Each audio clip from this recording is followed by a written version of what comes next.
말씀의 제목이 나를 살아나게 하소서라고 하는 제목입니다. 나를 살아나게 하소서. 제가 올 1월 한 말쯤에 웨슬리 세미나에 참석을 했었죠. 대전에 있는 감독님이 부르셔서 이제 참석을 했는데 거기에서 세미나를 통해서 은혜를 받았고 그리고 또 많은 것을 또 생각할 수 있는 그런 기회가 되었습니다. 그래서 웨슬리에 대해서 다시 한번 우리 공부하고 살펴보고자 하는 그런 마음이 있어서 학교 때 배웠던 그런 책들을 다시 한번 살펴보고 또 요즘 나오는 책들을 또 사서 보고 또 이렇게 하면서 우리가 감리교인데 감리교에 맞는 그런 목회를 해야 되겠구나. 그리고 웨슬리 목사님이 또 감리교 목사님으로 이제 시작을 했지만은 출발을 했지만은 우리 감리교가 과연 어떤 교단인지 또 감리교에서는 어떤 내용들이 있는지에 대해서 더 깊이 생각할 수 있는 그런 기회가 되었습니다. 그래서 더 많은 기도의 시간을 가지면서 또 책도 많이 읽으면서 이렇게 지금까지 왔었는데요. 기도하는 가운데 또 이렇게 앞에 있는 말씀처럼 방패에 기름을 바를지어다 하는 이 말씀이 또 제 마음을 이제 사로잡았습니다. 그래서 우리가 영적 전쟁터에 나가 있는 우리들인데 근데 전쟁에 나갈 만한 준비가 아직 안 되어 있다는 것이죠. 전쟁터에 나가서 싸우는 군인들이 좀 이렇게 준비가 되어 있어야 나가서 싸우더라도 잘 싸울 텐데 그러지 못하고 있다는 것을 또 이제 깨닫게 되었습니다. 그래서 방패에 기름을 바를지어다 하는 이 말씀 가지고 또 믿음의 방패란 주제로 또 설교를 했었죠. 그리고 이 시기쯤에 또 미국에서 일어났었던 그런 에즈벨이 부흥, 대학교에서 일어난 그 부흥을 또 우리가 경험을 하게 되었습니다. 이런 부흥의 일들을 살펴보면서 우리 교회에서도 이런 부흥이 있었으면 참 좋겠다 하는 그런 또 생각을 가졌죠. 그런데 생각해 보니까 우리 교회에도 이런 부흥이 있게 해달라는 이런 바람이 있었고 또 늘 마음속으로 이런 부흥이 일어나기를 갈망하고 있었다는 것을 또 이제 깨닫게 되었습니다. 우리 교회도 이런 부흥을 원했는데 이렇게 일어났으면 좋을 것 같은데 이런 마음을 늘 가지고 있었습니다. 그리고 또 이번 사순절을 맞이하면서 우리가 묵상집을 읽고 있는데 이 내용이 또 부흥에 관한 내용입니다. 여러분 이제 읽으신 분은 아시겠지만은 이 하디 목사님을 통해서 이 하디 목사님이 또 이제 감리교 목사님이십니다. 감리교 목사님이 우리나라 와서 선교를 하면서 복음을 전하면서 이 하디 목사님을 통해서 처음으로 우리나라의 부흥의 역사가 일어나기 시작했습니다. 1903년도부터 원산 지역을 위해서 부흥이 일어나고 그 지역으로 또 여러 지역으로 이렇게 차츰 번져가면서 결국은 1907년도 지금 평양에 있는 장대영 교회를 중심으로 해서 또 평양 부흥이 일어났죠. 우리가 평양 부흥은 장로교 중심의 이제 부흥이에요. 근데 그 장로교의 부흥의 중심이 바로 감리교에서 일어난 부흥이었다는 것이죠. 하디 목사님을 통해서 그리고 평양에 있는 그 장대영 교회를 중심으로 해서 부흥이 일어났습니다. 그리고 그 부흥을 통해서 우리나라가 지금까지 이렇게 복음의 선진국으로 또 복음을 전하는 민족으로 완전히 바뀌게 되었습니다. 복음이 전해진 지 한 100여 년이 되는 100년이 넘는 이제 지금 시간이지만은 100여 년이 지난 지금에서 우리나라가 원조를 받던 나라에서 이제는 지원해 주는 나라가 되었다는 것이죠. 이게 이제 참으로 놀라운 그런 부흥의 역사였습니다. 저는 이런 부흥에 관한 내용들을 접하면서 우리 교회에도 이런 부흥이 일어나야 되는데 이런 부흥이 일어나게 하려면 우리가 먼저 준비가 되어져야 되겠구나 하는 그런 생각을 계속 가지게 되었습니다. 즉 방패 기름을 바르는 이 준비가 되어져야 된다는 것이죠. 부흥은 원해요. 기도하실 때마다 우리에게 부흥하게 해달라고 기도는 합니다. 그러나 여러분 나 자신부터가 준비되어 있지 않으면 이런 부흥이 과연 일어날 수 있을까요? 부흥이 와도 모르고 그냥 지나갈 것 같아요. 물론 부흥은 하나님의 주권의 역사입니다. 그래서 우리가 뭐 달라고 한다고 해서 그 부흥이 일어나는 것도 아니고요. 또 우리가 필요 없다고 해서 그 부흥이 아니라는 것은 아니에요. 하나님이 필요하시면 부흥이 있습니다. 그러나 분명한 것은 하나님께서도 분명히 부흥을 원하신다는 것이죠. 하나님께서는 우리 상정교회를 통해서 부흥의 역사가 일어나기를 원하십니다. 그리고 저와 여러분들을 통해서 이 부흥의 불길이 일어나기를 원하신다는 사실을 믿으시기 바랍니다. 그런데 우리가 이 부흥의 역사를 감당할 만한 준비가 아직 되어 있지 않다는 것. 여러분, 부흥이 일어나면 참 놀라운 일이 일어나는데, 야, 부흥이 일어나면 좋겠다. 사람들이 많아지면 좋겠다. 그런 갈망을 갖고 있어요. 근데 여러분, 부흥은 사람이 많아지는 것이 아니라 그랬잖아요. 부흥은 교회가 뭐 꽉 차가지고 사람들이 많아지는 것이 아니라 그랬습니다. 부흥은 나 자신부터의 변화라고 그거 말씀드렸죠. 내가 변하는 겁니다. 근데 나는 변할 생각은 없고 그냥 부흥만 일어났으면 좋겠다. 이거는 말이 안 되잖아요. 부흥은 내가 변하는 건데 나는 안 변해도 돼요. 나는 그냥 이대로 쭉 갈 거예요. 이러면서 교회가 뭐 부흥되길 원합니다. 부흥되게 해주세요. 이렇게 아무리 기도해도 뭐 이게 그야말로 말이 안 되는 그런 일입니다. 마음으로는 부흥을 원하지만은 우리가 아직 준비가 되어 있지 않다는 것이죠. 그래서 우리는 부흥을 위한 준비를 해야 됩니다. 나 자신이 변화되는 이것을 간절히 삼아야 된다는 것이죠. 이게 방패에 기름을 바르는 그 준비라고 할 수가 있습니다. 그래서 부활절이 지나면 이제 우리가 수요 예배 시간을 통해서 파워풀 터치 기도회라는 것을 하려고 그래요. 이거는 뭐 일반적인 우리 수요 예배, 그동안 드려왔던 수요 예배라기보다는요, 이 시간은 더 많이 찬송하고 더 많이 기도하면서 성령님의 충만한 은혜와 어떤 능력을 바라보는, 또 내가 하나님의 능력에 사로잡히는 그런 시간이라고 할 수 있을 것 같아요. 그래서 이런 시간들을 통해서 우리의 가운데 있는 여러 가지 질병들이 고침받고 또 여러 가지 삶의 문제들이 해결되고 걱정과 근심에서 우리가 자유로워지는 그런 시간이 이제 되었으면 하는 그런 바람이에요. 내 영혼이 살아나는 그런 시간이 되었으면 하는 바람으로 우리가 수요 예배 시간을 통해서 파워풀 터치 기도회 이것을 하려고 합니다. 여러분, 이 시간을 통해서 여러분들이 성령 충만함을 받고 또 각자가 가지고 있는 이런 문제를 해결받을 수 있는 그런 시간들이 되시기를 주 이름으로 축원합니다. 자, 오늘은 이런 차원에서 죽어있는 나의 영혼이 살아나기를 바라는 마음으로 제가 이제 설교를 하려고 그러는데요. 앞으로 이제 몇 주 동안 아마 이제 부활주일 전까지 될 것 같아요. 몇 주 동안 이제 하게 될 설교는 제가 이 관련된 설교를 2021년도에 했습니다. 이맘때쯤 했어요. 그때 살아나게 하소서라는 주제로 우리가 한 20일 동안 기도회를 했고요. 그리고 이 주제를 가지고 3편의 설교를 했습니다. 그래서 그 내용들을 다시 한번 우리가 생각해보고 그러면서 다시 한번 우리가 영혼이 살아나는 그런 기회가 되는 그런 시간을 가졌으면 합니다. 혹시 시간이 되시는 분들은 그 2021년도에 했던 그 설교를 다시 한번 살펴보시기 바랍니다. 자, 오늘 말씀 시편 119편을 기록한 저자는 하나님께 간절히 기도하고 있는 내용들이 있습니다. 자, 오늘 말씀 읽어보면 그게 뭐냐면 나를 살아나게 하소서라는 기도를 하고 있습니다. 나를 살아나게 하소서. 여러분, 이 말 속에는 자신은 지금 어떤 상태라고는 말인가 하면 자기는 지금 죽어 있다라는 것을 포함하고 있는 말이죠. 나를 살아나게 하소서. 그러면 지금 그 사람의 현재 상태는 죽어 있다는 얘기예요. 육체가 죽어 있다는 말이 아니라 영이 죽어 있다는 이야기입니다.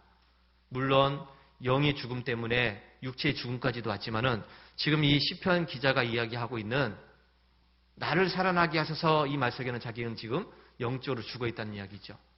그러면서 그 영이 살아나게 해달라고 하는 그 기도를, 그 고백을 지금 하고 있습니다. 여러분, 이 영이 죽어 있는 상태가 어떤 상태일까요? 영이라는 것은 우리 눈에 보이지 않으니까 이게 뭐 죽었는지 살았는지 눈으로는 확인이 안 돼요. 근데 행동으로는 보일 수가 있다는 것이죠. 여러분, 가만히 생각해 보세요. 여러분의 영이 죽어 있는 상태와 혹은 살아있는 상태가 어떻게 달랐었는가? 영이 죽어 있는 상태는요, 하나님과 멀어진 상태를 이야기합니다. 더 이상 하나님을 찾지 않고 하나님을 의지하지 않는, 또 하나님을 바라보지 않는 그런 상태를 이야기합니다. 하나님과의 관계가 끊어진 상태를 이야기해요. 그리고 하나님의 생명을 잃어버린 상태를 이야기합니다. 그러니까 하나님과는 완전히 결별된 상태를 이야기하는 것이죠. 여러분, 그럼 사람은 어떻게 해서 이렇게 영이 죽어 있는 상태가 되었을까요?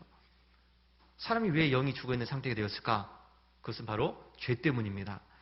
하나님께서 금하신 열매를 먹은 그 불순종의 죄, 그리고 하나님과 같아지려고 했던 그런 반역의 죄, 하나님의 말씀을 떠나서 자기 생각대로 하려고 했던 그런 자기 교만의 죄 때문에 결국은 첫사람 아담은 하나님과 멀어졌고 하나님을 피하는 사람이 되었습니다. 더 이상 하나님을 가까이 할 수 없는 그런 상태가 되었죠. 그래서 첫사람 아담 이후부터 하나님 앞에 설 수 없는 죽은 상태, 그 영적인 그런 죽은 상태가 바로 우리의 모습이라고 할 수가 있습니다.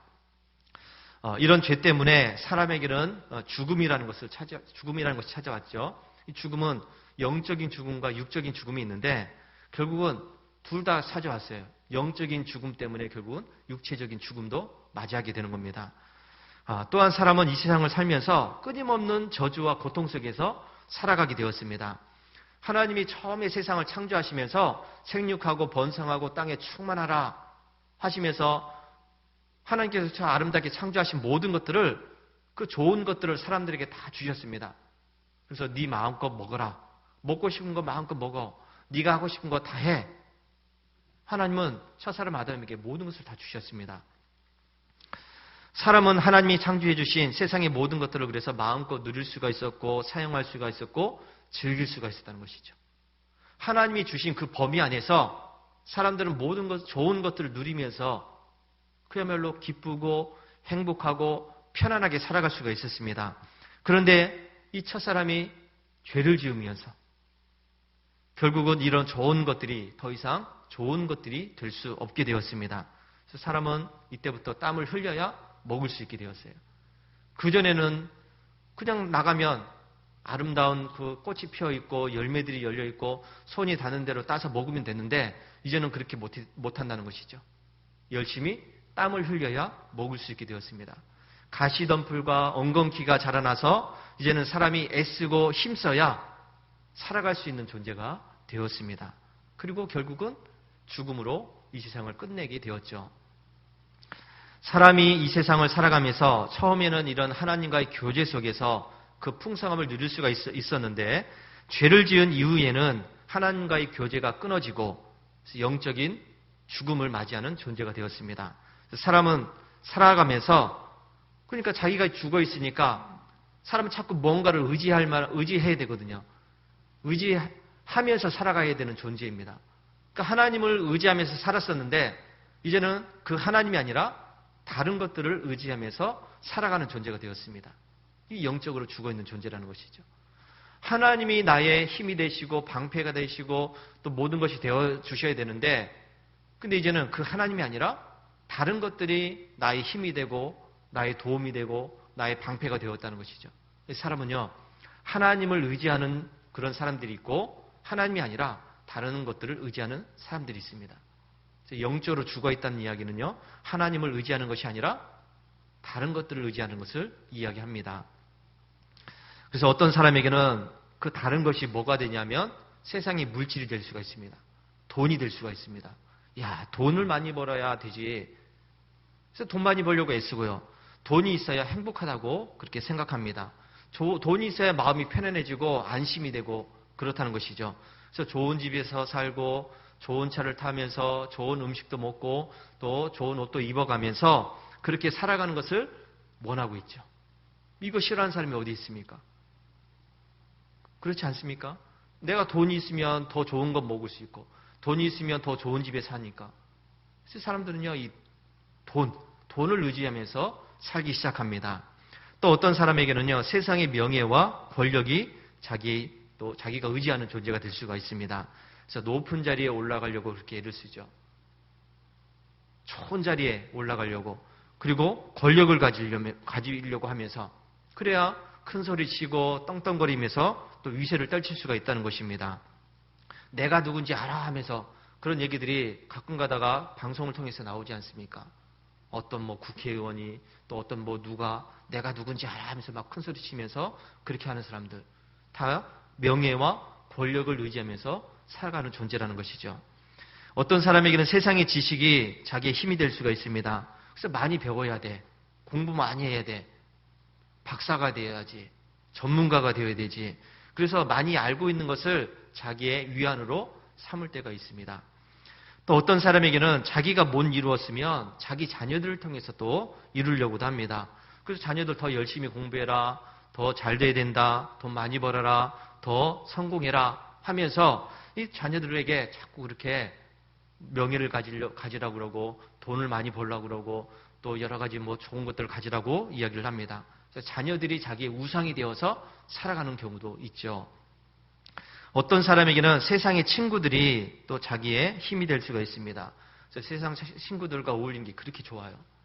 세상 사람 친구들과 만나가지고 서로 뭐 한 잔에 하면서 뭐 주고받고 하기도 하고 뭐 히덕거리면서 뭐 이렇게 즐기기도 하고 같이 어울려 다니면서 맛있는 것도 먹고 여행도 다니고 이러면서 즐기는 것을 좋아합니다. 이들과 함께 시간 보내는 것을 좋아해요. 거기는 하나님이 없죠. 친구들과 어울리는 게 좋으니까. 여러분, 이 모든 것들이 영적으로 죽어있는 사람들이 하나님 대신에 찾는 것들입니다. 하나님과의 영적인 교제가 끊어진 죽어있는 상태이기 때문에 결국 찾는다고 찾은 것이 바로 이런 세상적인 것들입니다. 그런데 여러분, 이런 세상적인 것들로는 우리의 죽은 영은 살아날 수 없다는 사실을 기억하시기 바랍니다. 아무리 돈이 많이 가지고 있어도요, 창고를 뭐 크게 짓고 거기에다 막 바리바리 쌓아둬도 죽어있는 우리의 영혼을 살릴 수는 없습니다. 세상에서 명예와 권력을 얻고 세상적인 지식을 얻고 또 제 아무리 성공을 했다고 할지라도 그것 가지고 우리의 죽어있는 영을 살릴 수는 없습니다. 세상의 친구들과 함께 시간을 보내고 그들과 좋게 지내면서 즐거운 시간을 보내고 그 사람들 만나면 그 친구들 만나면 난 너무 행복해. 아무리 그렇게 해도요, 죽어있는 우리의 영혼은 살릴 수 없다는 사실을 분명하게 기억하시기 바랍니다. 그러면 죽어있는 우리의 영혼을 어떻게 해야 살 수 있나? 오늘 말씀에서 이렇게 이야기합니다. 내 눈을 돌이켜 허탄한 것을 보지 말게 하시고 이렇게 이야기합니다. 내 눈을 돌이켜서 허탄한 것을 보지 않게 해달라는 기도를 하고 있죠. 여러분, 허탄한 것이 무엇입니까? 허탄한 것은 허무한 것을 이야기합니다. 헛된 것들, 무가치한 것들, 또 거짓된 것들을 이야기해요.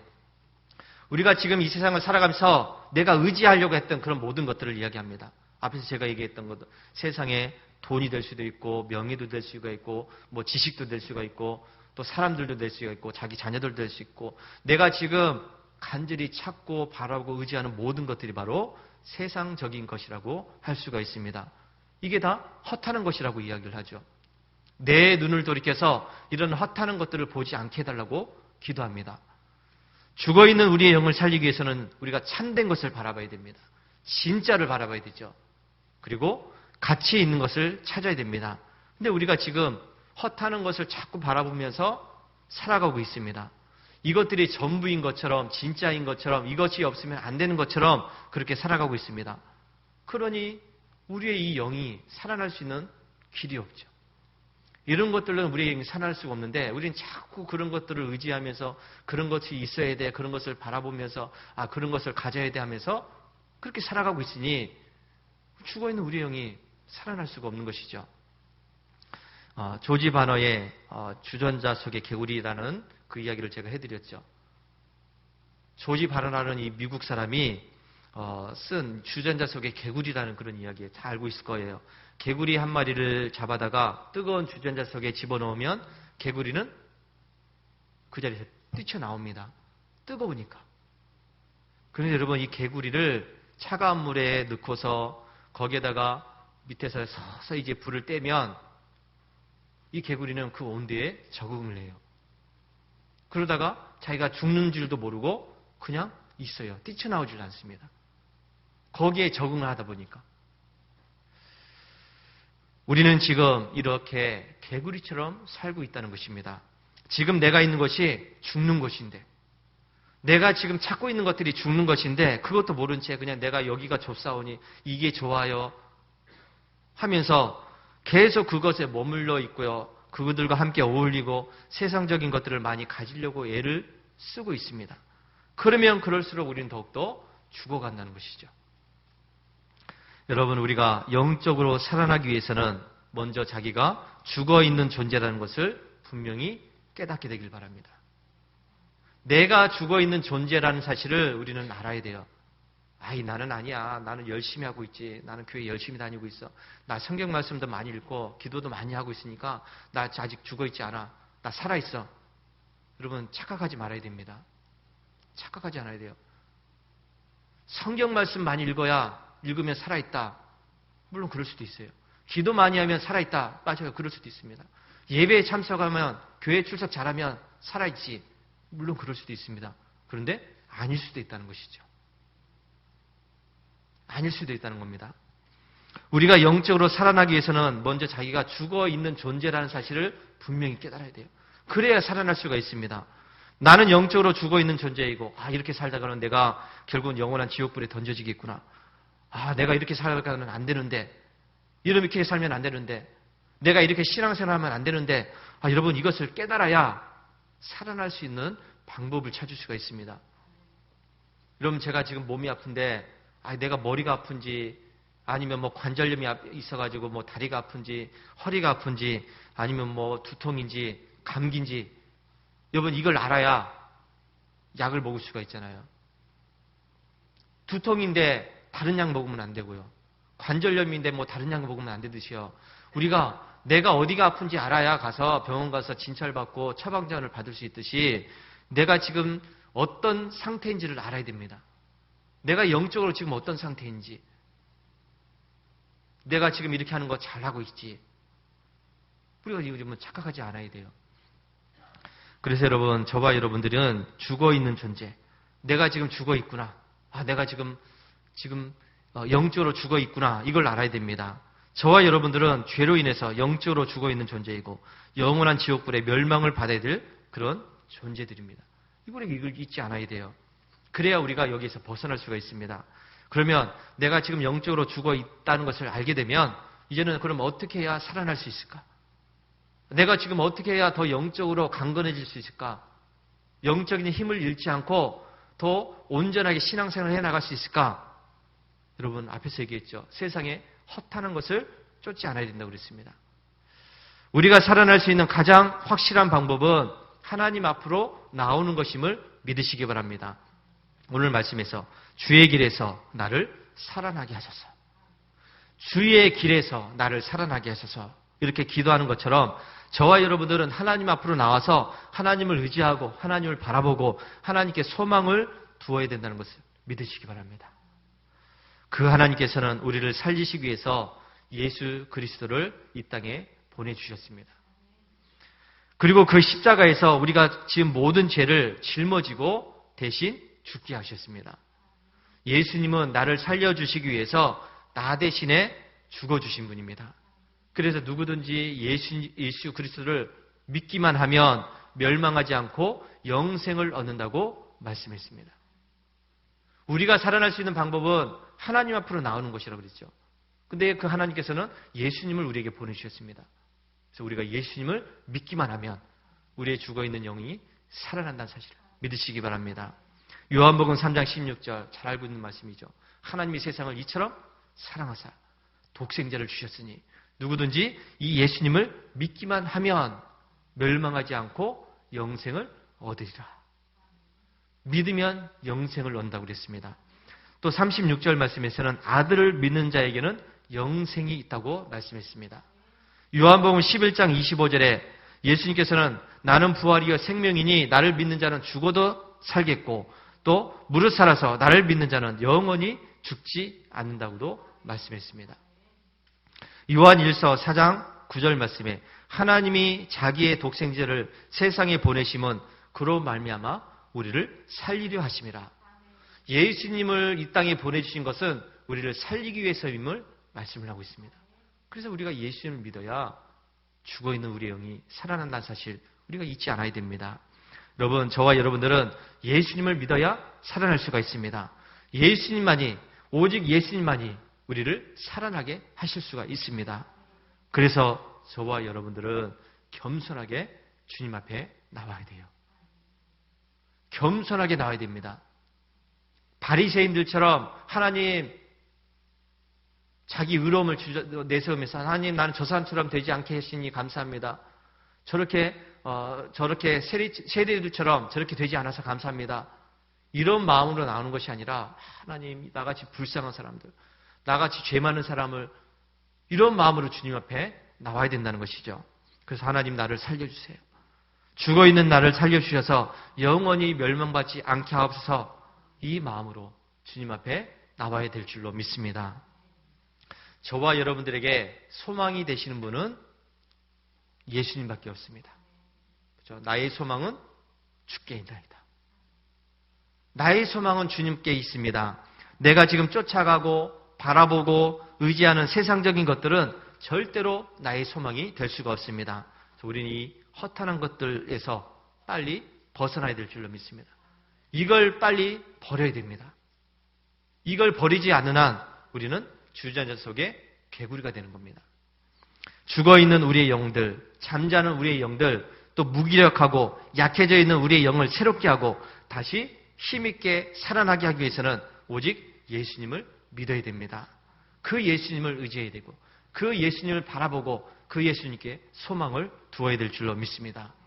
그래서 여러분, 죽어있는 우리의 영이 살아나서 여러분의 가정을 살리고 여러분의 가족들을 살리고 여러분이 속해 있는 그 여러 단체들, 직장도 살리고 일터도 살리고 또 우리 교회도 살릴 수 있게 되길 바랍니다. 부흥은요, 사람이 많아지는 것 아니라고 그랬죠. 부흥은 내가 변하는 겁니다. 내가 살아나는 거예요. 그동안 약했던 우리의 영이 살아나고 죽어있던 우리의 영이 살아나고 무기력했던 우리의 영이 살아나는 것, 이게 부흥이에요. 여기에서부터 부흥이 일어나야, 그래야 사람들이 많아지고 사람들이 찾아오게 되고 내가 사람들 향해서 달려가게 되고 이렇게 되는 것이죠. 여러분, 부흥을 간절히 원하신다면 여러분의 영이 살아나길 위해서 기도하시기 바랍니다. 약해진 여러분의 영이 살아나길 위해서 기도하고 죽어있는 여러분의 영이 살아나길 위해서 기도하고, 그래서 그 영이 살아남으로 온전한 부흥을 이뤄나갈 수 있는 우리 모든 성도들이 되시기를 주의 이름으로 축원합니다. 할렐루야.